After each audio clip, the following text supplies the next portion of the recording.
When you're in your mid-20s, you really only have three options. Get married Get a master's. or run a marathon. Hi, I'm Brian, And I'm Francis, and welcome to this week's episode of the Zone 2 podcast. where we explore all there is to learn about the world of running.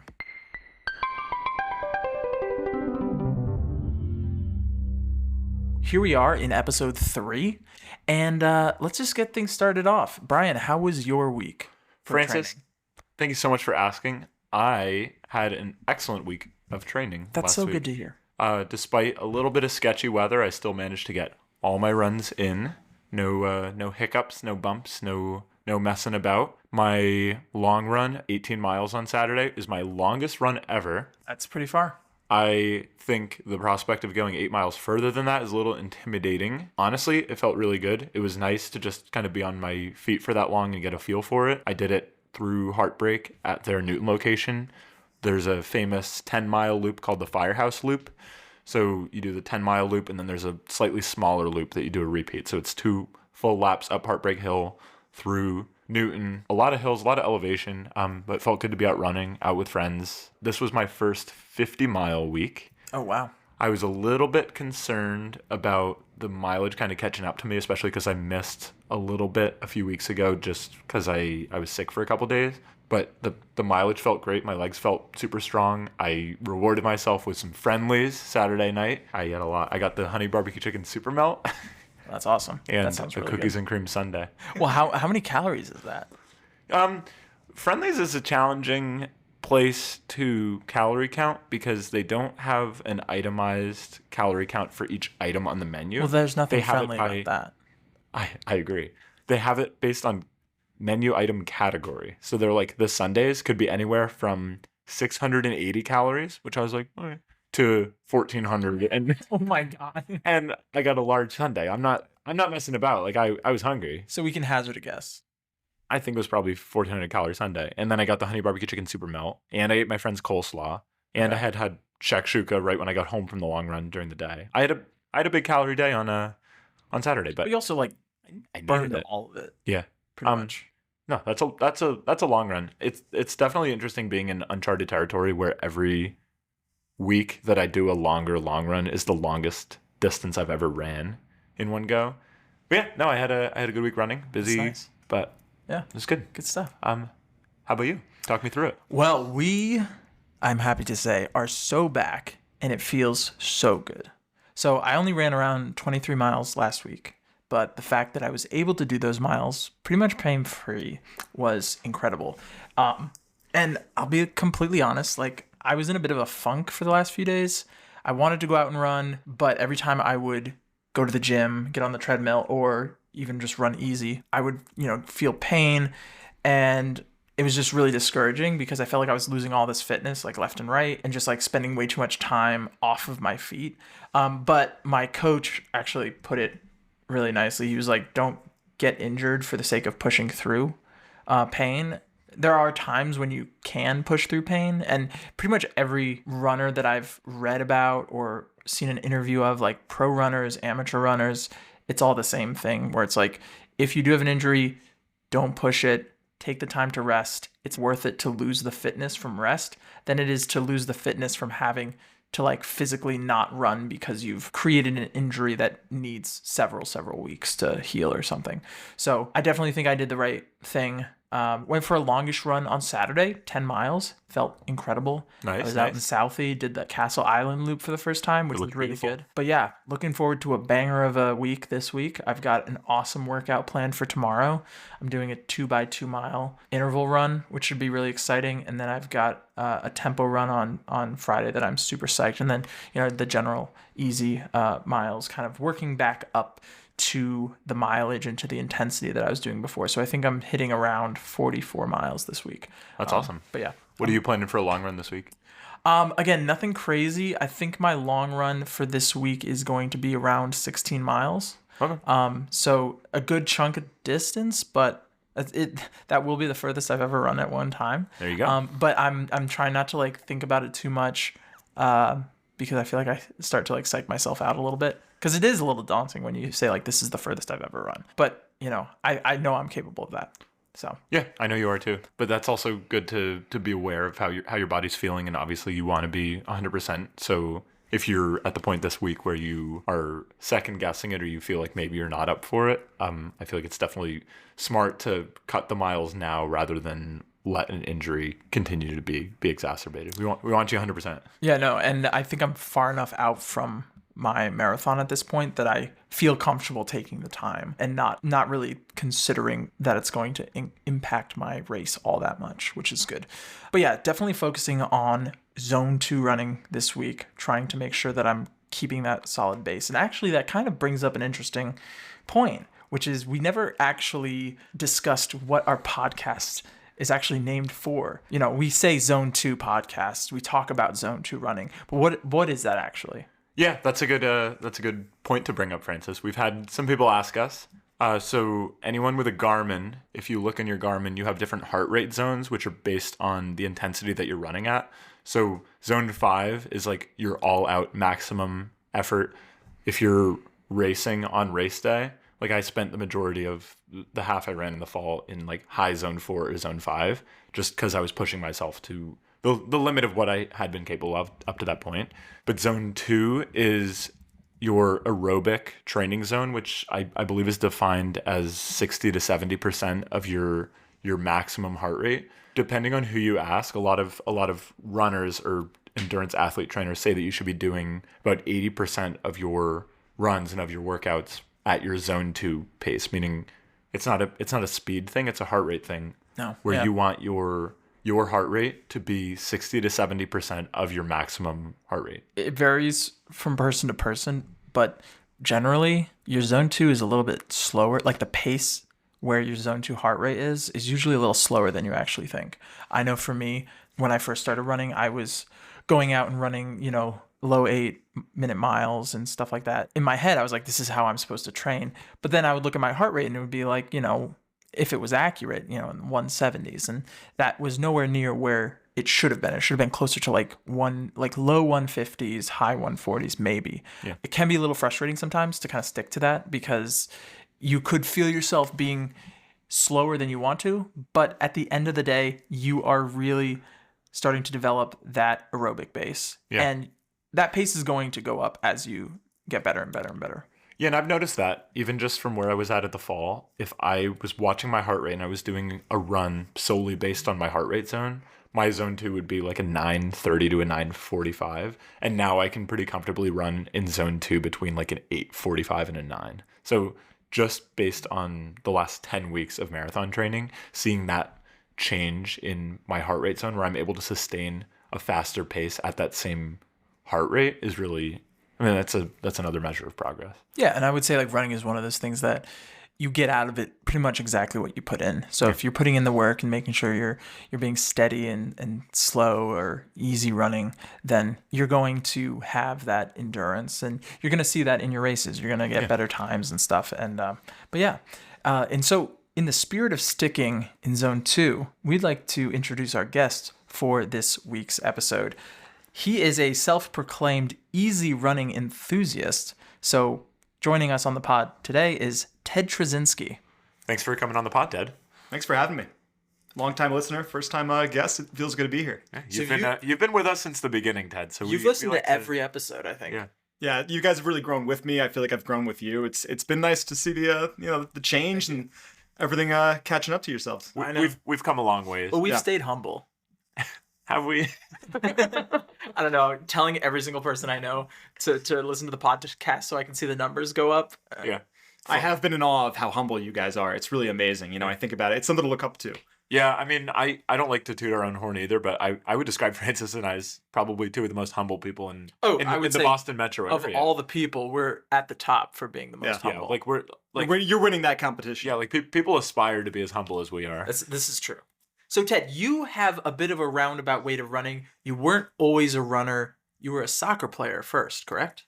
Yeah, absolutely. I was definitely not a runner. I was probably the opposite of a runner. I think my running career definitely did start with soccer. it was a punishment. Every time our coach saw something we were doing wrong or thought we needed a little bit more motivation to, play harder in a game, it would be like, we're going on a run. We're doing a 5K or something like that. So it was a big deal to get punished with a run, and I never associated it with anything positive at all. It was always a negative experience. So that was, in high school, and then once I got into college and went away, I moved to Boulder, Colorado, which might be one of the most active places in the world. So it's a very, everyone's got an activity, everyone's doing something different. And I would say that, if you're not out there and doing something daily, you're kind of missing out on a huge part of the Boulder culture. So as I was looking outside my window, I saw a lot of people running and was getting stressed with school. So it kind of was a natural progression to, hey, I need to get out the door and do something outside. And running was the easiest way to get active and stay active. So from there,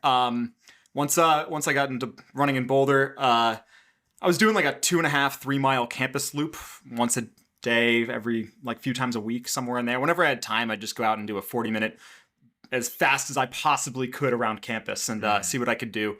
And that got tiring pretty quickly. It turns out running at, your max heart rate is not the best idea for every run. So I was getting back and I was absolutely cooked. Just couldn't do anything, couldn't talk, and couldn't walk for, the next day. And I would do that for about a month, fall out of love with running, and then I'd come back a month later with a new attitude and go, I'm going to start this up again. I'm going to be a real runner. Went and got some shoes. I think I got some New Balance 860s like 6 years ago, which if anybody has seen those, they're pretty much rocks compared to what we've got today.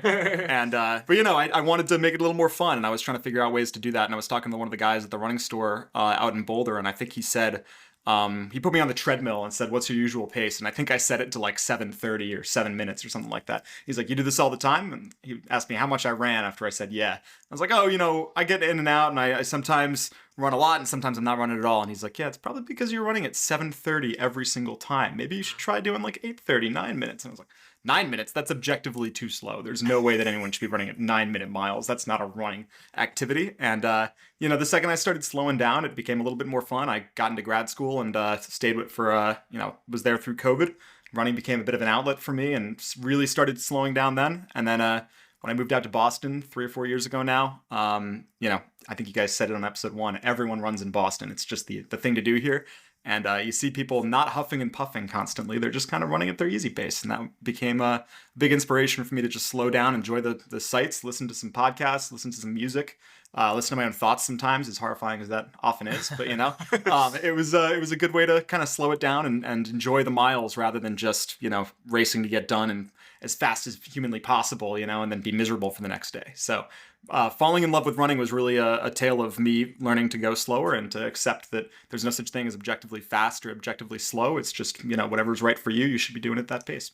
Yeah, and I think that was like one of the things that you introduced me to when I first started running, because I would go out and be running at what, I thought was a reasonable pace. And then I would only be able to do like maybe 2 or 3 miles. And granted, yeah, maybe my fitness wasn't where it could have been. And so like my legs weren't up to the task. But at the same time, like I was more focused on like the cardio and aerobic weaknesses that I had, because there's no way that my lungs or my heart were able to keep up with that pace for any extended period of time. And I remember it was a conversation with you and you were saying, well, maybe it's because you're running at like an 8:30 pace, or maybe it's because you're running at like, I think at the time I was running like 7:45s or something. And so now I'm like, whenever I go out for an easy run, I always set up my workout so that's like, okay, 8 to 9 minutes. And then I kind of try to stay somewhere in between there. And it's just more enjoyable that way. Yeah. I don't feel awful afterwards. I can actually enjoy the run, like Ted was saying, enjoying the sights, seeing all the other people that are out, seeing the people walking their dogs, and it's fun. It's fun to see the life. Yeah. So Ted, you were the prophet that brought slow running to our friend Francis here. And that's I think a testament to something that is kind of a theme of the episodes that we've had so far, is every time you go out, you don't have to be destroying yourself. And if you are going out for a run and you're destroying yourself every single time you get out, you're going to have such a hard time getting excited to go out again. But if you can go and you're taking those runs easy and you're enjoying it, and like you said, you're having a look around and you're making it a social thing and doing it with friends, and it's not just about absolutely pushing yourself to the limit of physical capabilities every single time you go for a run.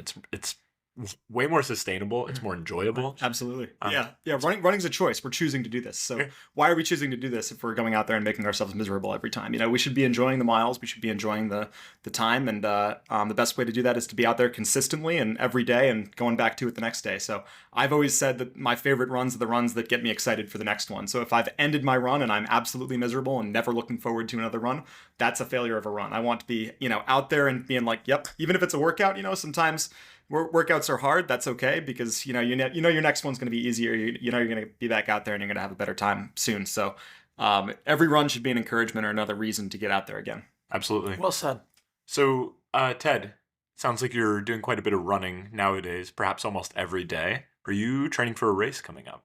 I am running the Vermont City Marathon with Francis over here.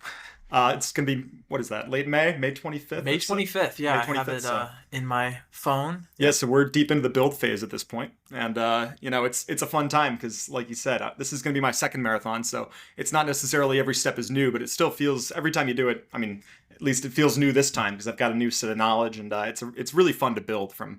Right now, I could probably run 15, 16 miles if you asked me to. But I'm not at 26 right now, so it's fun to build back up to that and see the progress again and watch yourself. Every step is different than it was last time, and it's been a fun progression the second time around. Yeah, and kind of to add on to that, I feel like when I first started training, the number one thing that kind of really got me excited was I can't wait to see where I'm going to be. I can't wait to see where my fitness is going to be, how fast I'm going to be able to run, because you do see the progression over, the 16 to 20 weeks that you train, and to know where you start and saying, if I just keep at this, I'm going to be head and shoulders above where I currently am. That's a really cool idea. And to be able to run a marathon at a very respectable time is, that's no small feat. To run a marathon at all, yeah, is no small feat. And so to be able to see it through and do something like that is just awesome. And so yeah, I'm really excited about it as well. So Ted, what does a typical week of training look like for you right now? Yeah, so right now, I'm a runner. I consider myself a runner because I talk about running, and I think that's kind of the one barrier. If you're out there running and you're talking about running, you are a runner. But here we are.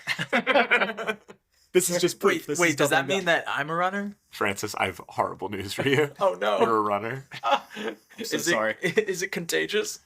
I think it might be. No. I think I got it. To quote my friend Lucas, who I would be shocked if he was listening to the podcast, but if you are Lucas, he told me a couple months ago, Brian, I can't believe you moved to Boston and became a runner. Lucas, I'm sorry to let you down. So what does your typical week look like? Yeah, so a typical week, I tend to plan my weeks around what I'm doing on the weekends. I really want to get a long run in, and I'm making sure to never miss that. But I also want running to be a complement to the rest of my life. It's not the end all be all for me. I'm a big fan of snowboarding. So now that we're in ski season in the winter, I'm trying to get out there at least once a weekend, and I'm not willing to skip that for any long runs. So I'll talk to my friends on a Monday and say, hey, are we skiing Saturday or Sunday this week, and what are we doing, and then plan my kind of training plan around there. So I'm following the Boston Marathon training plan. They put out some nice text-based free training plans that are pretty detailed and really, really interesting. The one that I'm doing is 5 to 6 days a week, and I just look at the script basically every week. This is middle of week 7 or beginning of week 7 now, and I just adjust my week around to kind of make sure that I've got one free day or one off day or cross training day on the weekend for me to get snowboarding. I put my long run on the other day. Right now, I think I'm at about 15 miles this week. So starting that, into the bigger chunks where you get into the real runs where you got to make sure you're baking in some off days. But I like to do a couple days with, some easy runs, and the Boston Marathon training plans have been helping me with that. They give you a few easy runs a day or easy runs a week. I always say some of my favorite runs are those 40-minute to an hour runs where you're just able to get out there for a good amount of time. You're not really taking over your whole day with a run, and it's a nice complement to the rest of your day.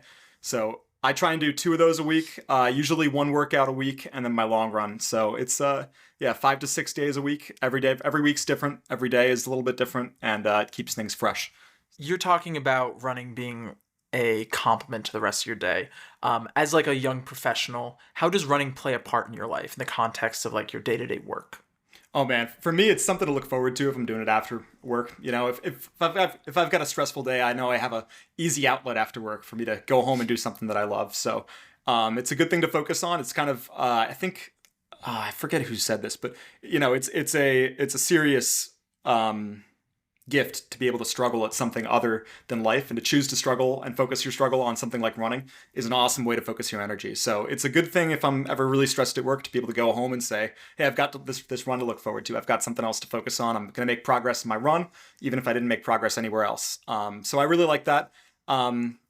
I do try and fit in as many runs in the morning before work as possible. But when it's still dark out at 6:30 here in Boston in the winter, it gets tougher and tougher. So that's more of a summer thing, me getting up nice and early and going out there. But in the winter, I'm kind of just enjoying the fact that we're seeing a little bit more daylight hours and fitting them in right after lunch or right after a whole work day. So it's been good. Yeah, it's a tough thing to balance, but if you look at it as a positive, if you're really able to look forward to it, it really fits in nicely, and it does create a complement to the rest of your life.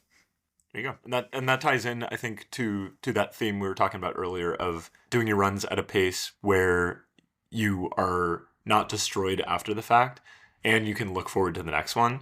And if you can go through your whole day of work knowing that you can get outside, you're going to get the wind on your face, you're going to be by the river, you're going to be enjoying your time outside, and that's something that you look forward to rather than dreading and feeling like, oh my God, I can't believe I have to go home and run today. You have that perspective of, I get to go home and run today and cap.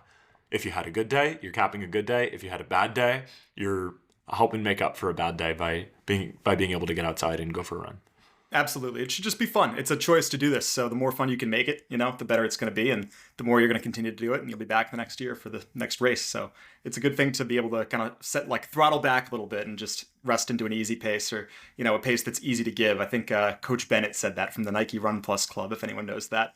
That was one of the ways, I didn't even mention this earlier, but that was one of the ways that I got into running, was that Nike running app where they'll talk to you throughout your runs and kind of show you throughout your, like, if you're on a easy pace, they'll start talking to you, it'll be in your ear and say, hey, nice job, you've hit a mile now. And then he goes through, and they have guests on sometimes, but he always says, an easy run isn't necessarily going to feel easy. It's still a run. You're still out there giving effort, but it should be a pace that's easy to give. It should be an effort that's easy to give. You should be able to say, hey, I can continue giving this effort for a while. And those conversational paces are really something to look forward to, because it's a real privilege to be out there and be able to just have fun on a run. It's kind of a wild concept to me still that I don't think I'll ever get used to, but that's part of the beauty of the sport. You get that subtle progress without really realizing you're making progress, because you don't have to go out there and destroy your legs every time.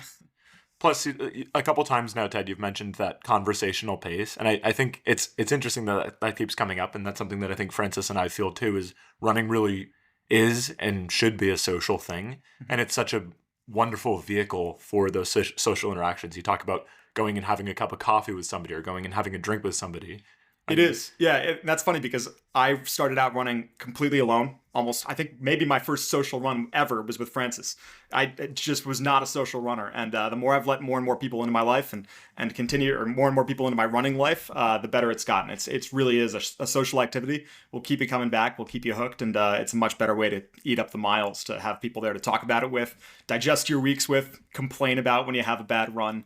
That's usually the biggest one. If you're not complaining about your bad runs, then why do you have friends? So True. Yeah, I mean, it's funny. I feel like a lot of the people that I know, Ted, you and I have talked to, especially like the newer runners, there's somehow this across the board, there's almost this like aversion to running with people, whether it's this self-consciousness where, oh, I'm not fast enough to run with these people. But a lot of people are hesitant to run with people at first, but then they do it, and it's like, oh my God, where has this been my entire life? And it really is super fun. And as far as like I'm not fast enough to run with anyone, everyone wants to run at whatever pace is going to be conversational. I feel that for me. Yeah. I love having conversations with people on runs. Like I had a 10-miler this past weekend, and I ran with one of my friends who I hadn't seen in a long time, and we just talked the entire time. And it was still like a really great run. It still, was able to feel like I put in a good amount of effort, but, was still, had a great conversation, was able to reconnect with someone. Like to me, that is worth way more than necessarily like sticking solely to like, my specific zone 2, window. Like that to me, it's like, yeah, it's important that I hit that, and I don't go faster, but I can 100% go slower. That's never been an issue for me. Yeah, it's been a big theme. I really like lowering the barrier to anything, whether it's for instance, snowboarding or running or anything like that in general, it's more fun if you can get more people doing it. And so if you can lower the barrier to entry for the people that want or interested to running in any way, then you're doing good for them. You're probably having more fun because you're able to share something you love with them. And, I think one of the ways that I like to do it is to put that carrot in front of them and say, hey, we're not really going for a run. We're just going to go for a quick little lap of the river, and then we're going to all settle down and have a beer on the Esplanade afterwards. And Boston's got so many great places to have a beer outside afterwards. So you can say, hey, just let's pick up. You can do a 2-mile quick little, it'll take 20 minutes, something will go easy, whatever pace you need. That's totally fine. And then grab a beer afterwards. And suddenly someone's like, hey, can we do that again next week? That was kind of fun. It's a new thing, and they get hooked that way. So if you're encouraging people to run, it's sometimes fun to coax them in with a bit of a carrot as well. And on the subject of conversational pace too, it's kind of a nice framing because if you think about it, the word fast is entirely relative. If there is an objective fast, if there's something that's like, oh, in order to be fast, you have to be at this pace, which is what I thought, and from soccer, everyone was like, you got to have this time and do this. And I was like, okay, that's fast. This is slow. There's a black and white. There's no such thing as in the middle. And it's not relative was the original thinking. But the more you think about it, if there is something that's, if this concept of fast is actually true, then Eliud Kipchoge is fast and I am slow and I will never be fast. So that's not a very fun framing, Yeah. It's kind of fun to have your own paces and have your own fast and be able to find that fast and that conversational pace. Were you telling me I'm not fast? Of course you're not. So the interesting segue to maybe a 5K that yeah. That's the Instagram post for this week's episode is a picture of Ted beating me at is it Paddy's Classic? I don't know, but it was like some Cambridge 5K, and he beat me by 5K minus a little bit, unfortunately. Yeah, that's true. Ted beat me by 2 seconds, and won third place in his age group. Wow, so he took a podium spot from you. He not only a podium spot, but he also got a medal. And I was very proud of him. I was very proud of Ted. You only have one medal on your wall, and it's a finisher's medal. There's no podium medal here. Okay, I just do it for the love of it. I don't care about placing. I would also point out that it was a very poorly designed course in that it crossed the commuter rail, and we had to stop for the train, which happened to cross as soon as we approached it. So that did also shave probably a good 15 to 20 seconds off of, or added a good 15 to 20 seconds. Yeah, leave it to Boston for the commuter rail to get in our way. And to circle back to running in Boston, because you live right in the city, you're right by downtown North End area. What is your favorite place to run? Oh man, my favorite place. I mean, I've got two answers for this. I had mentioned earlier I love the 40-minute to an hour run. That 40-minute to an hour time period is a great opportunity to do the little loop of the Lansdowne Bridge and the Harvard Bridge, or the Salt and Pepper Shaker Bridge, as some people in Boston know it. But that from MIT, kind of that front loop is just unbelievable along the Esplanade there and along the Charles. It's a great run. But I have to say that my favorite running route has got to be the long run route that I used for last year's marathon. I go down along Seaport and through into South Boston around Castle Island, and then over to around the JFK Memorial or JFK Library, and just the route there is unbelievable. You see some beach, you get the water, a lot of birds and things going around. It's just a beautiful spot to run, and there's nothing like having a dedicated long run route to go back and visit, and it's just uninterrupted running. There's not many road crossings, nothing else. You just it's just you in the wild. So it's a really good opportunity, and plenty of water fountains whenever Boston decides that they're ready to turn those on in midsummer. So you like going around Boston, you like going around Southie. When you're putting in all those miles training for a marathon, you need a good pair of shoes to stay by your side, something that can take you through all those miles and it isn't going to hurt you, unlike your ex. So what is your favorite shoe? Oh, my favorite shoe is going to have to be the one that I ran my first marathon in. I ran my first marathon in the Nova Blast 4, and I am still currently using it. So it's just been a phenomenally reliable shoe. I don't have too many things to compare it against, but it's just an unbelievable platform. It's ASIC's standard daily trainer with a nice upgraded foam in the midsole. So it's a little bit responsive. It's fairly cushioned. I don't really notice much any lack of cushioning compared to some of the like really thick shoes that I've ran in. I'm definitely more of a cadence runner, so I might not necessarily need anything more than like, I think it's got almost a max stack cushion. It's in that 40 millimeter range, and it's been a mile eater for me. It's been an awesome one. I might be trying out the Nova Blast 5 fairly soon, because it's updated model. Don't think I can get my hands on another 4, and I've been through 3 of them, so it might be time to try something new. But it's just been something that I can go to for tempo runs, for long runs, and everything in between. It's done me I've got no problems with it. Nice. Thoughts on the Super Blast? Or if I could get my hands on one my size, I'd probably wear it. But they're very hyped, and everyone wants them, so it's hard to find something in your size. And also, the Nova Blast 4 is I think $140, and the Super Blast is what, 200 plus. What size are you? 8.5. Oh yeah. Also, I'm pretty sure the Super Blast has an illegal stack height. Oh, because I'm really worried about my entry fee going towards a prize. What are your thoughts on all white shoes? I like them, but I also am someone who find some pride in shoes that are a little bit dirty, and white shoes get dirty faster, so it makes them look like you really use them. So I see no problems with having a dirty pair of white shoes. If you've got some sneakers for going out and you want to keep them nice, but if they're your running shoes, there should be a little dirt on those running shoes. If you're wearing a fresh pair every time, I'm not fully convinced that you're really out there running. I also think the confidence it takes to go out of your house on a day like today where you have slush, you have salt, there's grime. The streets of Boston are dirty.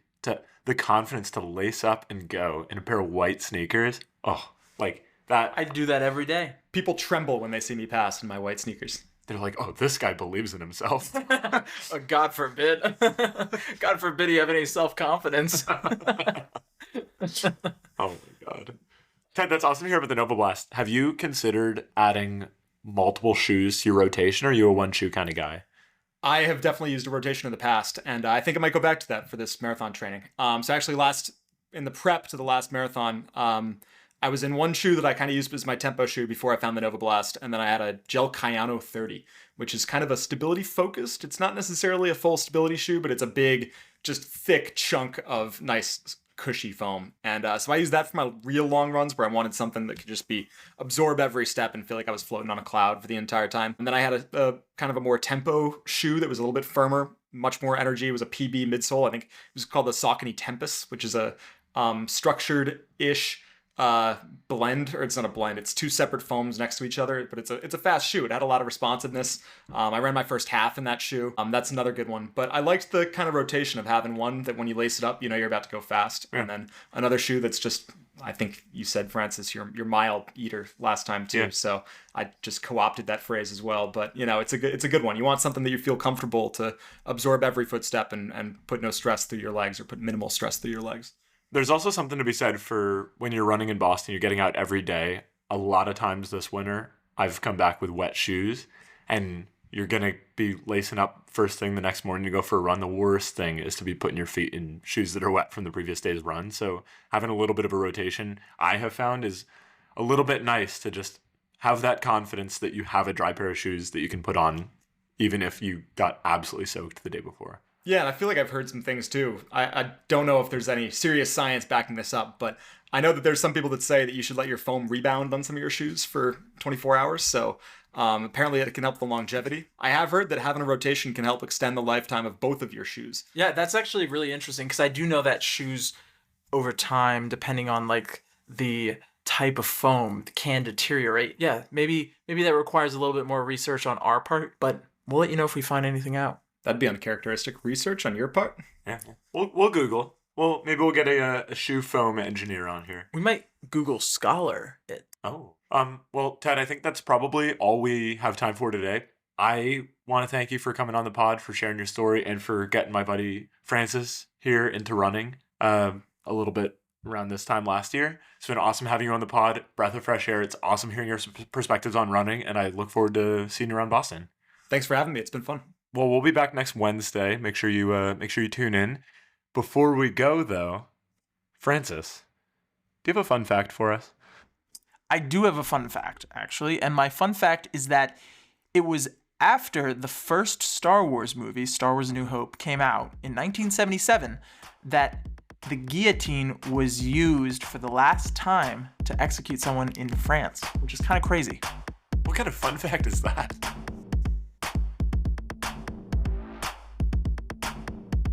Thank you all for listening to the Zone 2 podcast. Don't forget to subscribe and follow us on Instagram at the Zone 2 podcast. You can catch new episodes every Wednesday streaming on Spotify and Apple Podcasts.